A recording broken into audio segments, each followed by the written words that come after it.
So fasting is part of our prayer point that we have, the value, passionate prayer, seeking the heart of God through prayer, worship, and fasting. That's our value, and fasting is a value at River of Life. I love that. I'll be honest with you.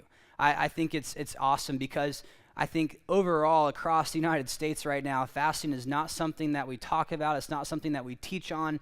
It's something that is uncomfortable. It honestly, if you think about it, everything that you hear on like K-Love 101, the Christian radio, and so many gospel songs, and even just trends across the church right now, fasting goes against the grain, against much of the Western concept of God right now.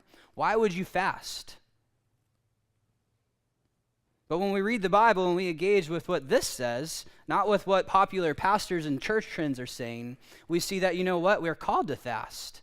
There's something special about fasting. There's an opportunity in fasting. Maybe there's a reason why the devil is so at trying to get us to be quiet about fasting. Fasting, in its most biblical definition, is just abstaining from food. We see it done throughout the Bible for different reasons and different purposes, and we see outcomes throughout the Bible when it's done as well. And my opinion is that fasting further accentuates our prayers and our worship.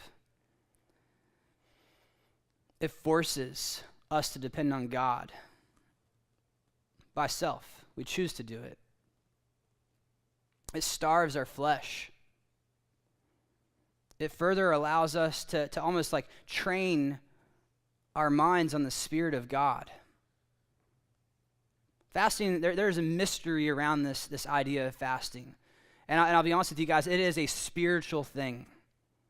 Because in the minds of, if you're not a believer, if you don't engage with the Bible and the Bible leads us to it and you haven't done it and you haven't experienced it, you're going to be like, why would you not eat food? And how could that help you in your relationship with God? What does that mean? It is a spiritual thing, and it's an opportunity.